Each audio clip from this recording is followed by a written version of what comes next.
Hey guys, it's Bro You Whack, and welcome to Overwatch Classic, a limited time mode where it takes us back to 2016 to the very first patch of Overwatch, patch 1.0. That means 6v6, no hero limits, but more importantly, the original vision of the OG 21 heroes. And since Overwatch came out over 8.5 years ago, I wouldn't be surprised if you didn't remember how any of these heroes originally function. I mean, I can't even remember what I had for breakfast yesterday, let alone how D.va worked. So we're gonna go through all the hero changes, even though these aren't heroes. Like, what would you call this? I don't know. We're gonna start off with the offense heroes, then defense heroes, tanks, and then end things off with the 4 support characters. Wait a minute, who's that support? Is that Symmetra?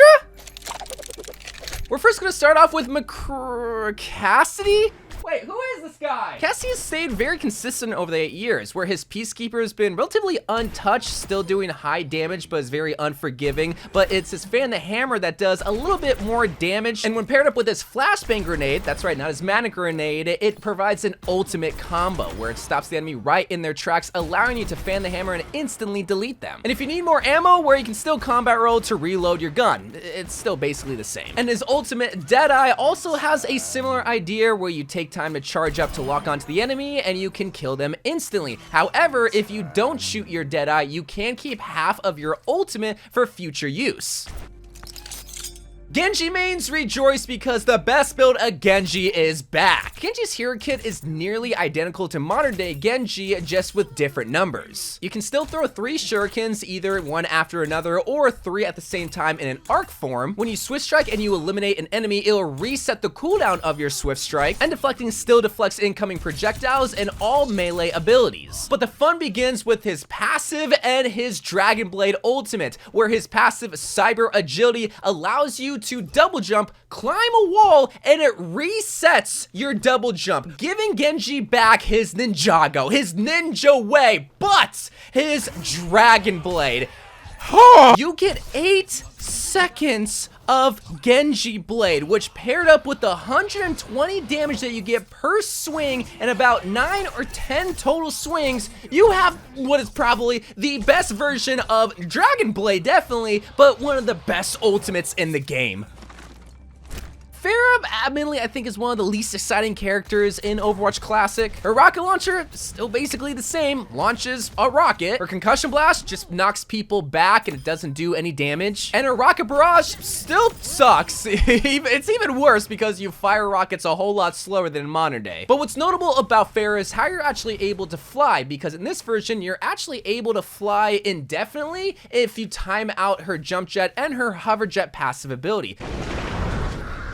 Now, Reaper's build is very nostalgic, but as terms of his shotguns, it's still the same idea, short-range shotguns with high spread. His Ray form also functions the exact same, with the big exception that you have to use the full duration of the Ray form. You can't just cancel it when you want. And it doesn't reload your guns either. And his Shadow Step still allows you to teleport to any location, but you shout, "Death comes!" a whole lot louder than in Overwatch 2. And you still do the spinny die with his Death Blossom ultimate, but what you might notice in this gameplay are these little red balls that are dropping from the enemy as soon as they die. These are called souls, and this is Reaper's old passive ability called the Reapening, where in modern day you heal based on your damage. Here you actually heal yourself for 50 health whenever you get a kill and absorb your enemy's soul.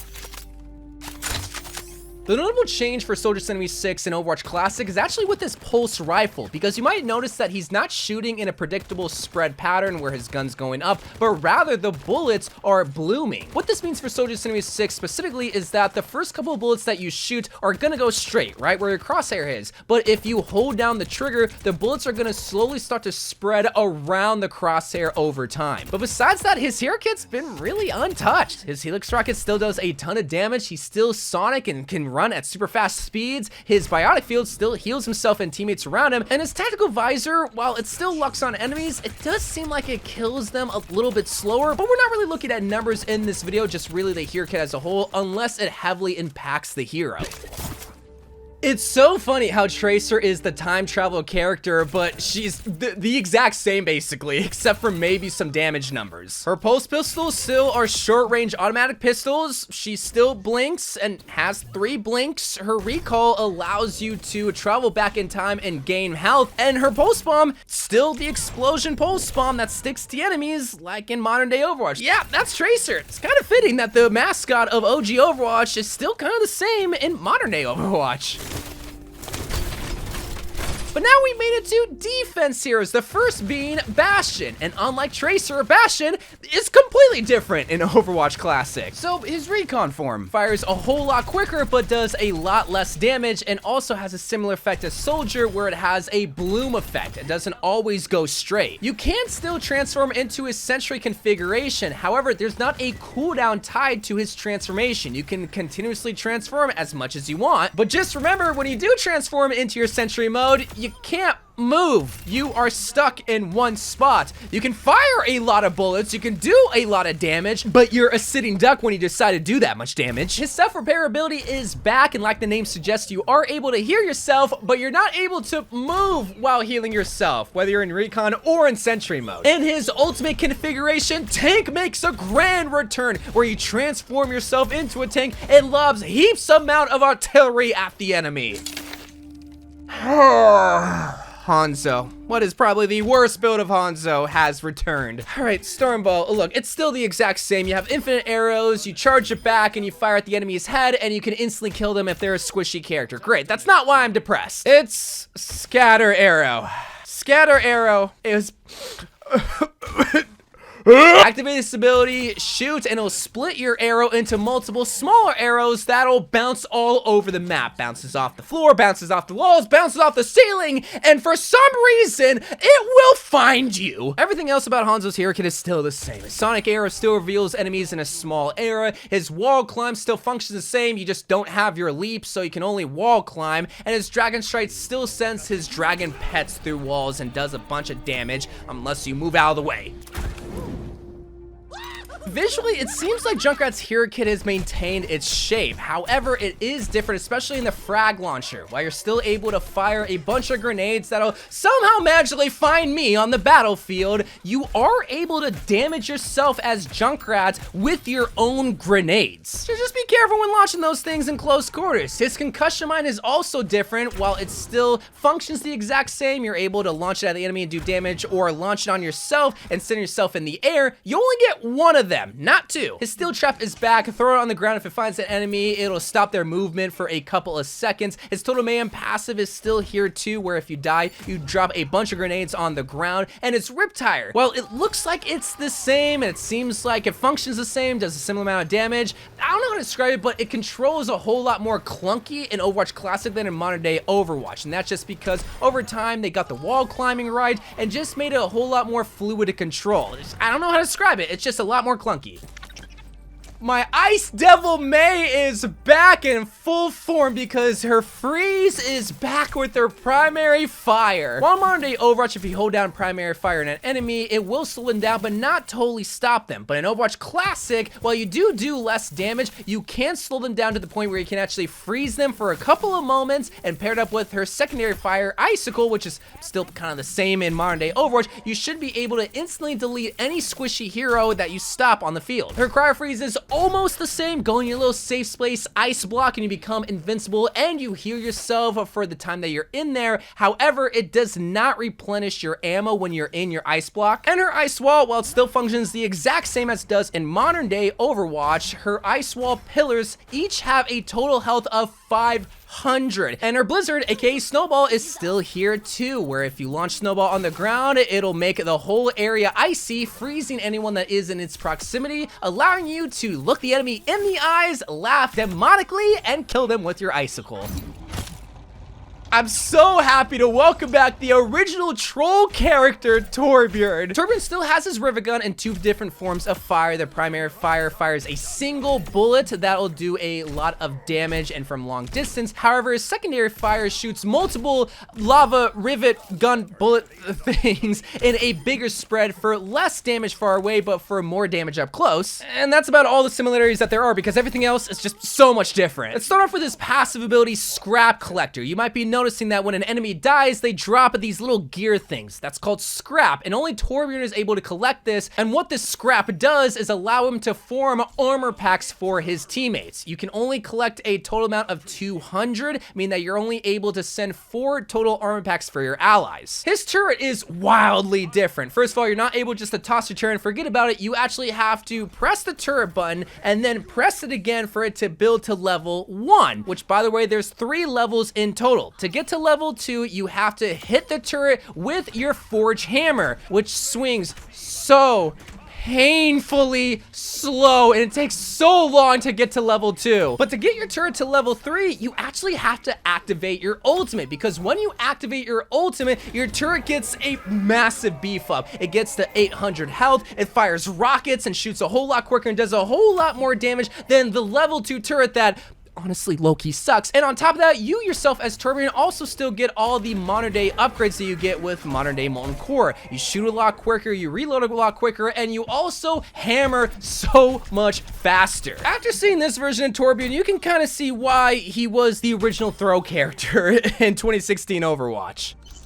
Widowmaker is the final defense here that we're going to be looking at. Is going to be the one exception to this video where I actually talk about numbers, because everything in Widow's hero kit is still the same, but it's the numbers that make her way more effective and lethal. With the Widow kit sniper rifle, you charge up shots way quicker and you have way more damage from farther distances. You don't got to worry about fall off damage here because you really don't have any with her. A fully charged Widowmaker body shot almost can kill any swishy character. Body shot, not a headshot. A headshot, you'll get an insta-kill on anyone, even Bastion, but a body shot should be able to kill anyone from at any distance. Her assault rifle, I mean, it's still always whatever. That's really only going to be used for like tracers or Genjis that are diving you. The Venom Mine Poison Trap still only tickles the enemy for a little bit of damage. However, it doesn't reveal the enemy's location through walls. Like, you're not able to see them when they activate the trap, which sucks. Widow still has her grappling hook. However, it doesn't provide her a lot of mobility or escapability, especially against dive characters like Tracer or D.va or Winston. And what is hands down the best ultimate in the whole entire game is Widowmaker's Infrasight, where it reveals the enemy's location and you're able to see them through walls. Wait a minute, that kind of sucks. What makes this the best ultimate in the game, YOU WACK? There was a glitch in the original build of Overwatch that whenever you use Widowmaker's ultimate,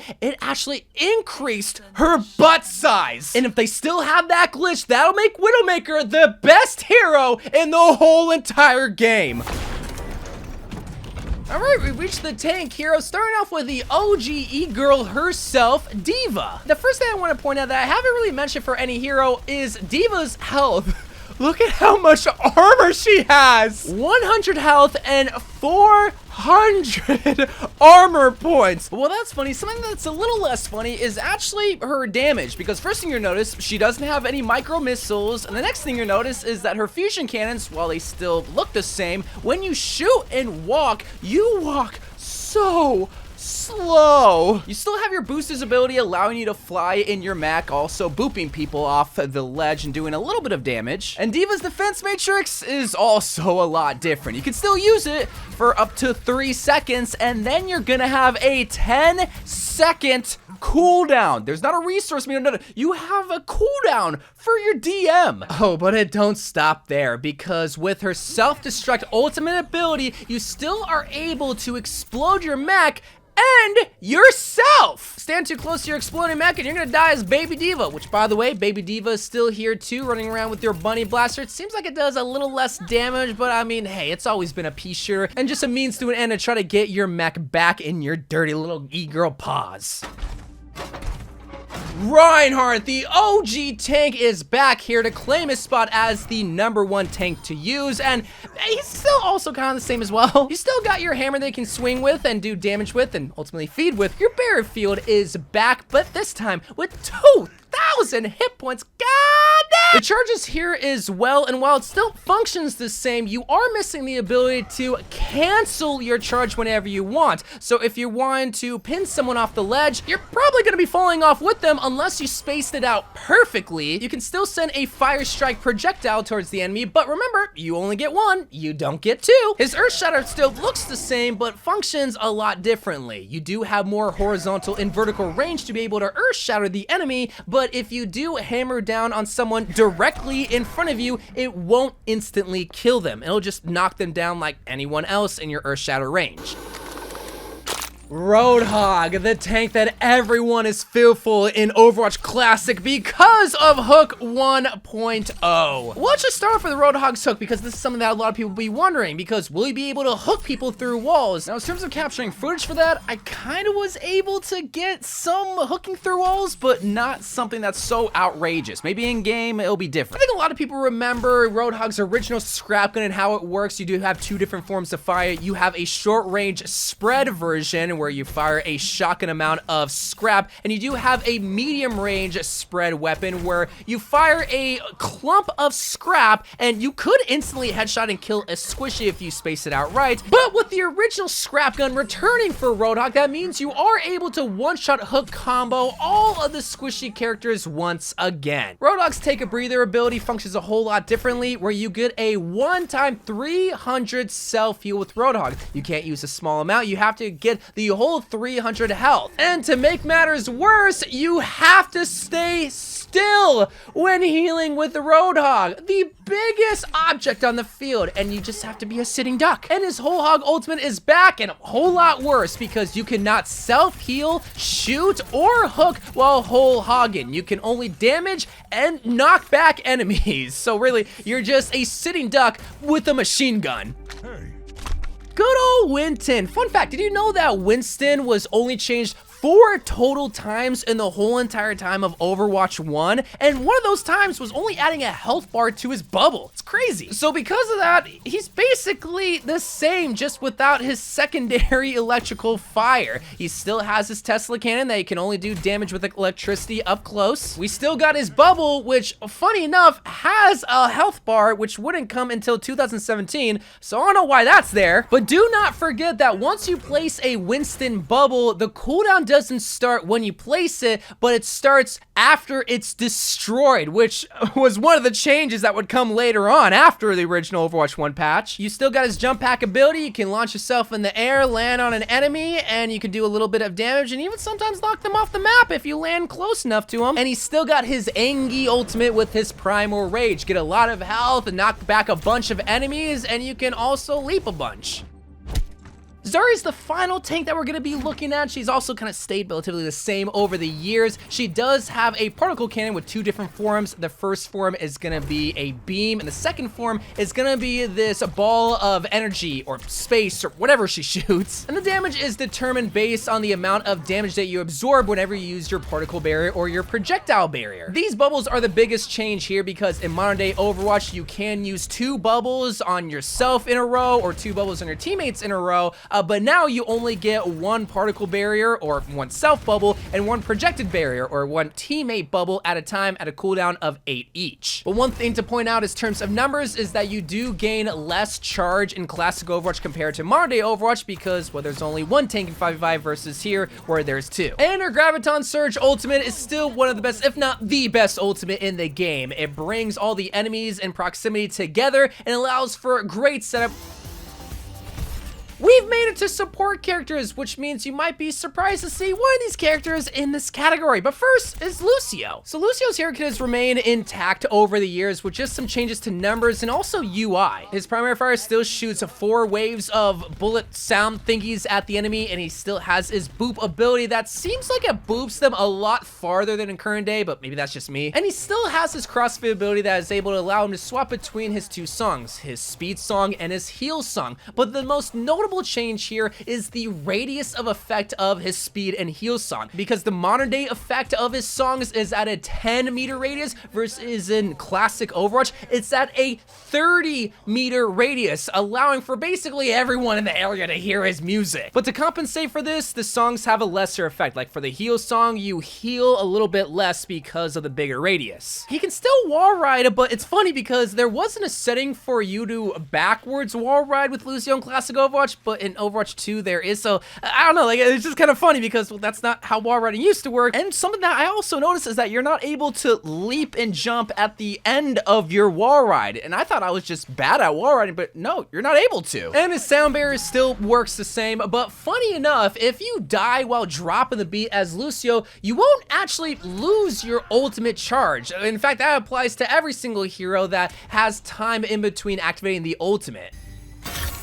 Here's the girl you've all been waiting for, Mercy. The most controversial change has been reverted in Overwatch Classic, but we'll get to that. First of all, we gotta talk about her staff because her yellow beam still works the same. Attach it to an ally and you heal them slowly over time. Nothing really new here. The second effect of her staff, nicknamed her blue beam, is that when it's attached to an ally, it buffs that hero's damage. But an important thing to note is that if there are multiple Mercies on your team, you can have multiple Mercies blue beaming the same target, and that same target will have stacked effects of the blue beam. The blaster is the last-ditch effort of surviving. It's still the same old pea shooter to try to shoot the flanking tracer and Genji. You can still fly to an ally with your guardian angel ability. However, there is not a key input to be able to e-girl jump or mercy jump into the air. She still has her two passive abilities, angelic descent and regeneration, where angelic descent is still the same. You fall to the ground slowly if you just hold the jump button down, and regeneration allows you to self-heal yourself by not taking any damage for a short period of time. But what you're all here for is Mercy's OG ultimate called Resurrect. Her modern day resurrect ability was once her ultimate, where if multiple allies died in the same area, you can instantly revive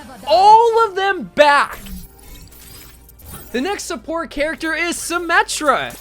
Hold on a sec. Symmetra? Everyone knows her as a DPS in modern day Overwatch, but she once was categorized as a support character, and probably one of the worst support characters. And just like her role, her hero kit is entirely different. Her photon projector has two different forms of fire. The short range beam that is nicknamed the lasso because once you lash onto a target, you can actually get off of their hitbox and it will still do damage. Also, the longer that you're lassoed onto a target, the different stages you'll be able to increase to, just like in modern day Symmetra, level 2 and then eventually level 3. Her secondary form of fire slowly charges up a ball of energy, which isn't really like a ball, it's more like a triangle oblong type thing, and it shoots it towards the enemy even slower than charging it. Her sentries are back, but this time around you have to actually be next to a floor, wall, or a ceiling for the sentries to attach to that set floor, wall, or ceiling. You can have up to 6 sentries, but don't get too excited because they're made out of paper mache. You just gotta shoot them once and they're gone. And these sentries do a lot less damage. However, it does slow the enemy down substantially. Something that is easily forgotten is Symmetra's old photon shield ability, that when you use this ability on your ally, it'll grant them